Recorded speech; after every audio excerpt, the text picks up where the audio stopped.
Hey guys, it's Amy from Temptations Intimate Photography. Today I'll be answering a few frequently asked questions I get as a boudoir photographer.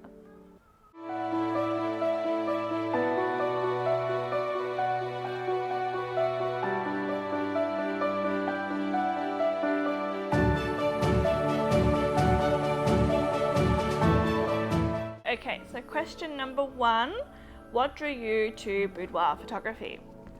So I used to own a fashion business. I started it when I was 19 and I had to do the photography, like the product photography for it. So I had to shoot models wearing my clothing, and that sort of kicked off my photography journey. I wanted to sort of branch out into doing couples and families and sort of seeing where that got me. I did it for a little while there, probably about a year and a half, when I realized that families and couples weren't really doing it for me.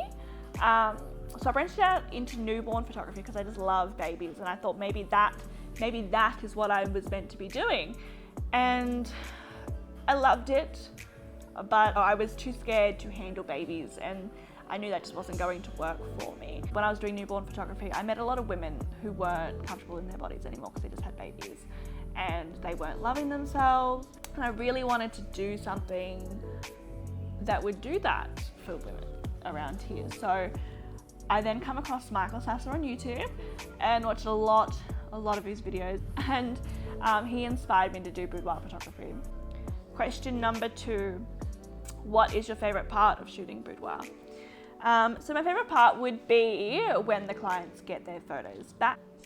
The comments of, oh my God, that's me, or that can't be me, I look too good. Like the empowerment that come from them receiving their photos and how that makes them feel is what I love the most, is making people feel good. Number three, do you have a favorite session or photos from a session?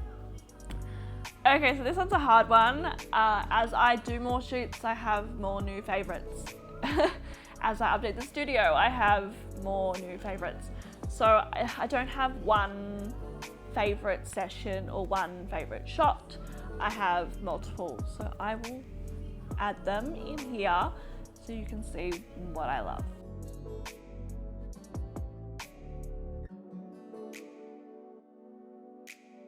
Number four, what is your favorite pose to do? Oh, this one's tricky. I have a few favorites that I love doing.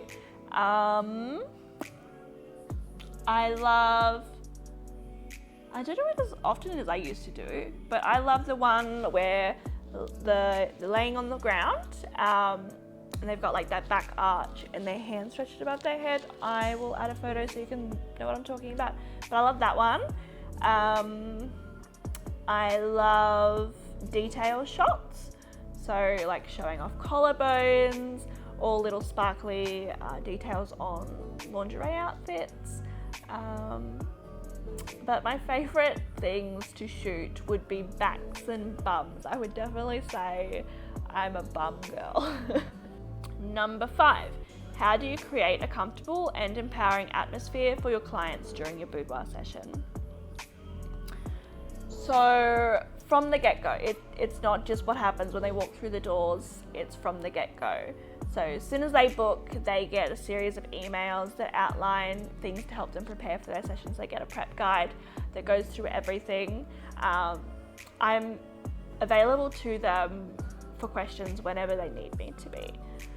And when they walk in the door, they get pampered with hair and makeup, to wardrobe selection, to the way I pose them and my wording.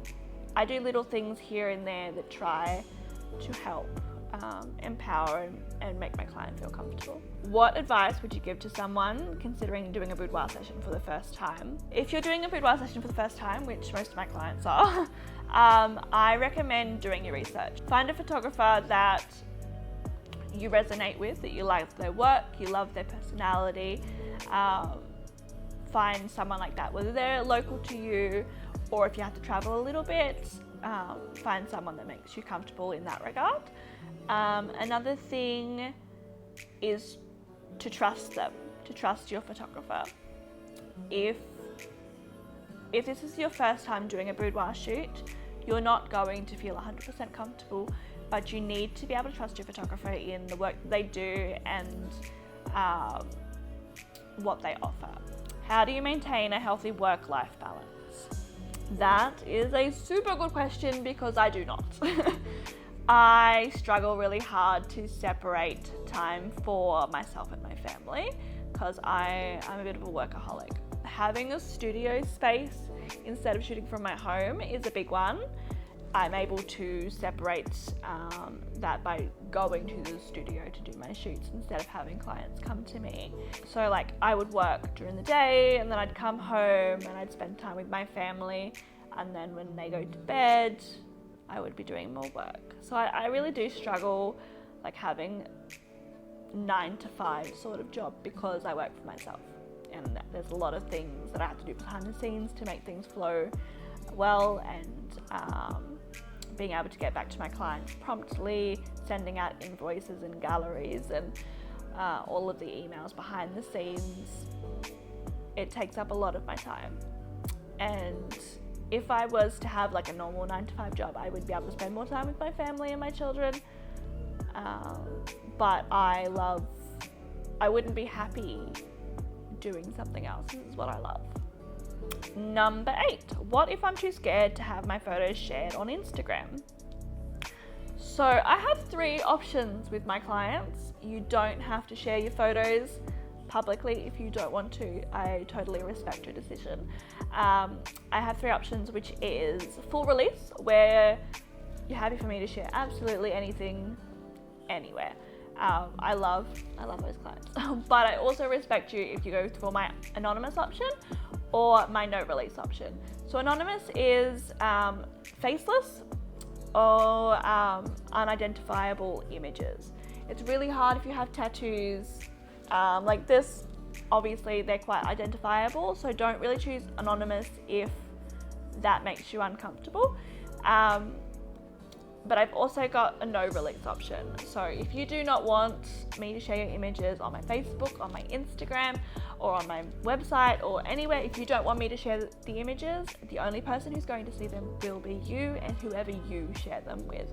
I totally respect your privacy. I won't hold anything against you if you wanted to keep your photos private. Number 9, what is your dream camera?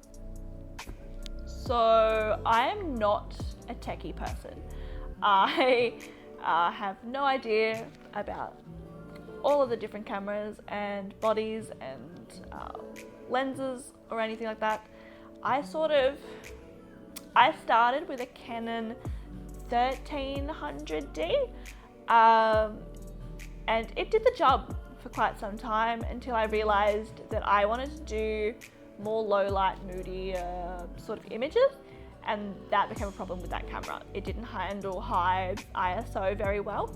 It became very grainy. So from there, I looked into what else there is out there, and I come across the Canon 6D Mark II, and it's the one I went with, and I cannot remember why. But it is what I am filming this on today. I use my let me see the size. Yeah, so I use my 24-70 Tamron lens. It's not even a Canon lens. And yeah, whenever I come across an issue in my photography that I need to fix, I do that. Like equipment wise, if there's like, for example, I just got a gimbal for Christmas because I've been doing more videography work. I needed something that would help stabilize because I'm so shaky. So yeah, when I find an issue equipment wise, that's when I go looking for something else. But I am really happy with my Canon 6D Mark II. It does everything I need it to, and probably more that I haven't explored. So that's all the questions that I have today to answer for this interview. I might do another video eventually touching on like a few more subjects and things like that. But for now, that's it. I have lots of videos that I'm working on at the moment, so please head to my YouTube channel if you're not here already, and check them all out. Thank you. Yeah.